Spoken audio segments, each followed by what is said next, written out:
Hemos invitado a nuestra mesa de análisis al doctor Carlos Caro, quien comparte ahora con el congresista Carlos Anderson el análisis de esta situación. Solamente para poner en contexto lo que parece haber ocurrido con esta investigación, que en realidad comienza cuando la fiscal Marita Barreto investiga la corrupción en el gobierno de Pedro Castillo. Cuando el gobierno de Pedro Castillo ya se hablaba de un grupo de congresistas niños.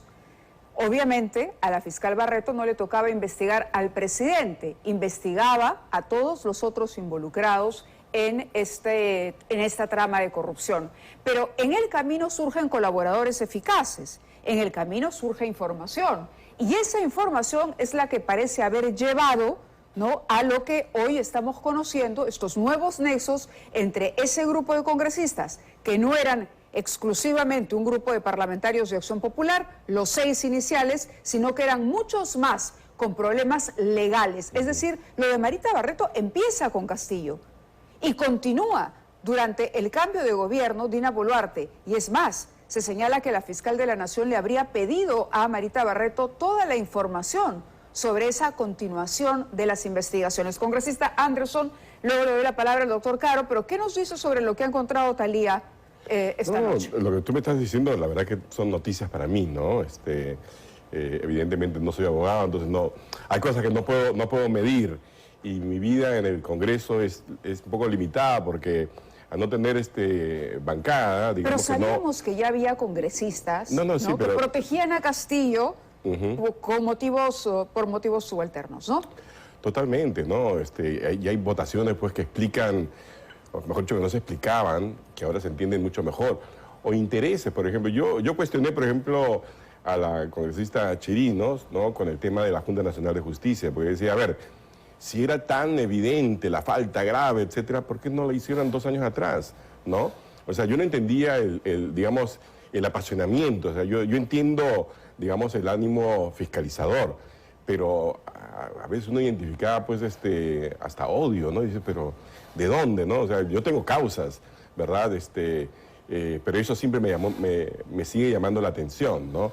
Entonces, claro, si aquí uno ve una serie de coincidencias, yo creo que mi colega va a tener mucho que explicar, ¿no? ¿Qué dice el doctor Carlos Caro? En definitiva, la Fiscalía tiene un caso acá, porque por una parte, la investigación que existe contra los congresistas, los llamados niños, que ahora aparentemente ha crecido el grupo, que ahora se habla de un grupo pequeño, sino ya prácticamente de una clase. Sí. Lo que tenemos ¿hasta 45? ¿Es cierto el número? 45 implicados, pero por lo menos 11 con nombre y apellido, ¿no? Exactamente. Entonces, esta investigación tiene que girar a nivel de lo que es la Fiscalía Suprema Anticorrupción, solamente en lo que corresponde a la etapa preliminar, porque luego, para pasar a la preparatoria, como ya sabemos, en la medida que son aforados y tienen derecho al antejuicio constitucional, dependeremos del Congreso, que ya con estos números, en definitiva, se torna mucho más difícil. Pero por otro lado, está lo que compete a la propia Fiscal de la Nación. La Fiscal de la Nación todavía no ha sido investigada. Lo digo porque varios han mencionado, ya está investigada, diputada. No, solamente ella puede ser investigada por su fuero, por un fiscal supremo, en este caso el fiscal anticorrupción, puede ser el doctor Pablo Sánchez, entre otros, y también a nivel preliminar, y eventualmente tendría también que pasar para efecto de una preparatoria y posterior acusación por el Congreso. Es por esa razón de que quien ha actuado con más celeridad es la Junta Nacional de Justicia a través de este proceso inmediato. ¿Está bien lo que ha hecho la Junta? Bueno, está en el reglamento. El artículo 31 del reglamento de proceso disciplinario dice claramente que cuando hay un caso de flagrancia puede ahorrarse una etapa que dura 30 días, que es la etapa preliminar, y pasar de frente a la etapa de instrucción, apertura de proceso disciplinario, y en el marco del proceso de instrucción, conforme al artículo 45.2 de la Ley Orgánica de la Junta Nacional de Justicia, podría la Junta emitir una decisión provisional de suspensión en el cargo.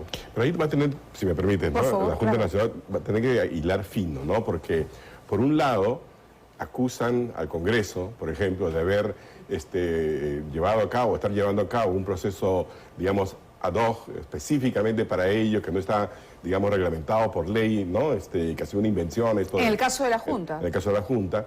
Entonces ellos no pueden ser vistos haciendo lo mismo para el caso de la Fiscal de la Nación. ¿no? O sea, yo creo que van a tener que ser súper cuidadosos. Es como el mismo caso del señor Fujimori, ¿no?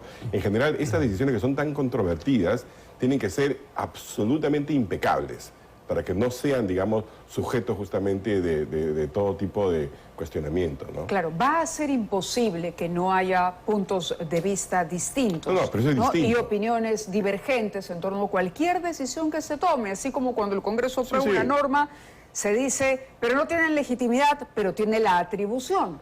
Exactamente lo mismo. Hoy por hoy la Junta tiene las atribuciones. Tiene las atribuciones y sin perjuicio de toda la discrepancia, Mávila, yo creo que el factor clave es el debido proceso. Claro. Así como la Junta tiene derecho a un debido proceso ante el Congreso, la Junta debe de respetar el debido proceso de la Fiscalía, y creo que ese es el tema clave.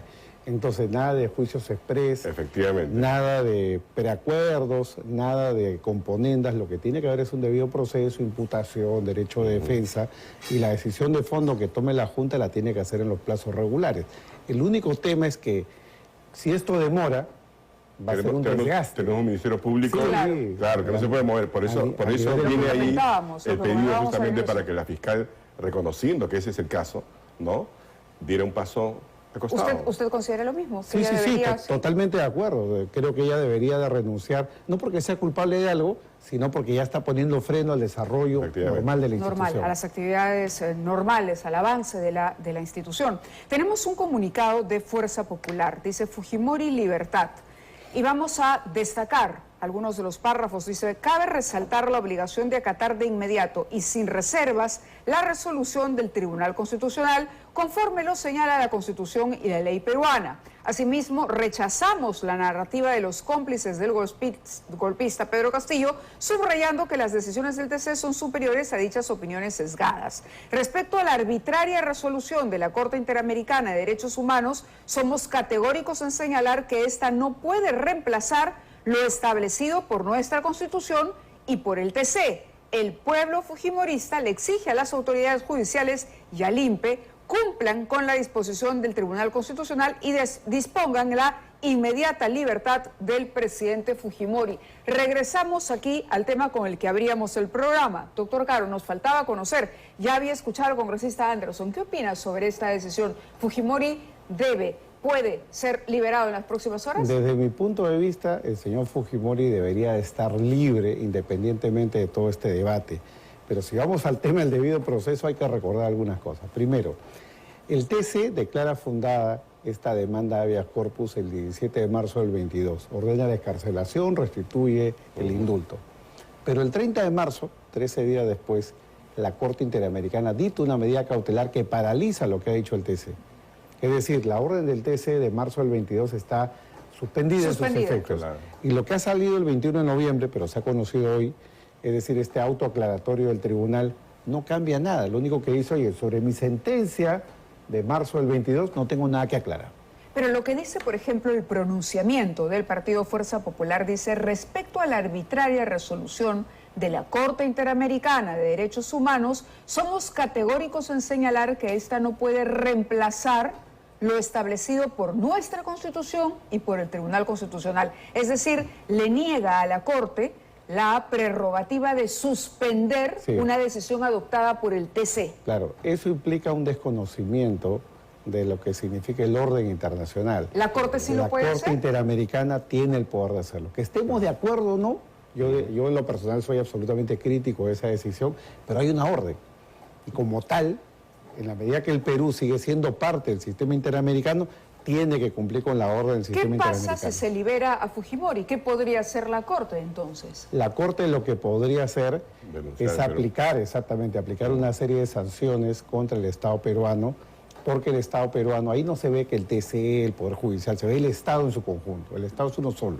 Como tal, el Estado está en desacato y producto de ello pueden haber una serie de consecuencias contra el Estado peruano. ¿Cómo cuáles? Por ejemplo, como estamos en la parte de ejecución, podría elevarse, digamos, las reparaciones en favor de las víctimas que ya se habían ordenado en su momento.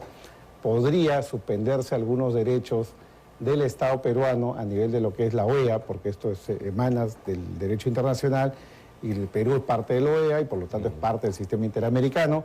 Y desde luego que a nivel internacional se generaría toda una cuestión reputacional porque pasaríamos a engrosar más o menos la lista de aquellos países Nicaragua, que no cumplen con los mandatos de la Corte Interamericana. Entonces se generaría una suerte de crisis, digamos, institucional frente a lo que es el poder de la Corte. Pero el tribunal, con esta aclaración sobre su sentencia, digamos, el Estado como tal, el ministro de Justicia ha dicho vamos a analizar, y supongo que el análisis tiene que ver precisamente con la situación del país frente a la Corte y a esta suspensión. ¿Puede el Estado peruano decir, bueno, vamos a acatar esta disposición y hacer una suerte de explicación a la Corte? Sí, bueno, sin duda.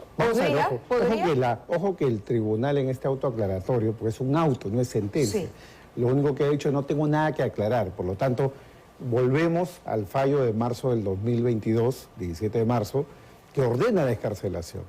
Entonces, esa orden está ya dada. El asunto de que está paralizada, producto de la orden de la Corte Interamericana. Entonces, si el juez de la causa, porque el TC lo que ha hecho es tirarle la pelota, la papa caliente al juez y decir, haga lo que corresponda según sus atribuciones. Si el juez dice, oye, voy a hacer el examen, ¿me han ordenado liberar o no? Prácticamente, si solo leemos la sentencia, tendría que efectuar la libertad de inmediato. Pero a renglón seguido tiene el sistema interamericano, tiene lo que es el control de convencionalidad, y el juez está obligado a cumplir con una orden de la Corte, porque esa orden influye necesariamente en la ejecución de este habeas corpus. En conclusión, a esta hora de la noche, son ya las 10:40, no sabemos exactamente si se liberará Alberto Fujimori. O sea, un juez audaz puede decir, mira, me olvido de la Corte, lo libero mañana. Dudo que eso pase porque esto puede tener una serie de repercusiones. ¿Y qué papel puede cumplir el Ministro de Justicia? El Ministerio de Justicia muy poco acá, porque el Ministerio de Justicia defiende el Estado peruano a nivel de lo que es el proceso ante la Corte. A eso me refiero. Pero el único que está en capacidad de decir se ejecuta o no es el juez. Correcto. Nadie más. Pero usted ha dicho que la Corte tomaría, digamos, no represalia, sancionaría al Estado, no al juez. Exactamente, no al juez, pero a nivel interno, evidentemente, podrían haber cuestiones disciplinarias contra el juez por no acatar esta orden de la Corte, que es más o menos como desacatar una orden del TC o de la Corte Suprema. Muy bien. Comentarios finales del congresista Anderson. No, sí, exactamente. Creo que son muchos los argumentos que había estado escuchando del abogado Carlos Rivera, ¿no?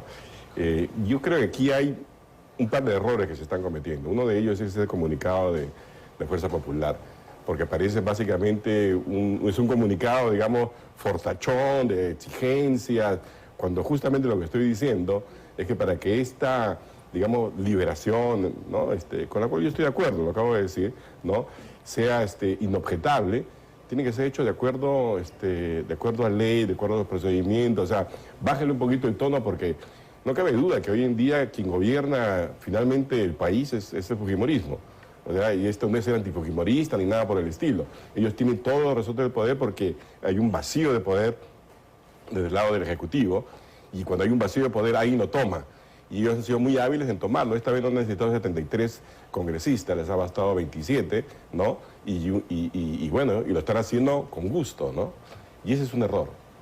Muy bien, yo les agradezco a ambos. Vamos a estar entonces muy atentos a lo que pueda ocurrir en las próximas horas con relación al expresidente Alberto Fujimori y también, por supuesto, muy atentos a las investigaciones en torno a la fiscal de la Nación. Hacemos entonces, gracias, buenas noches.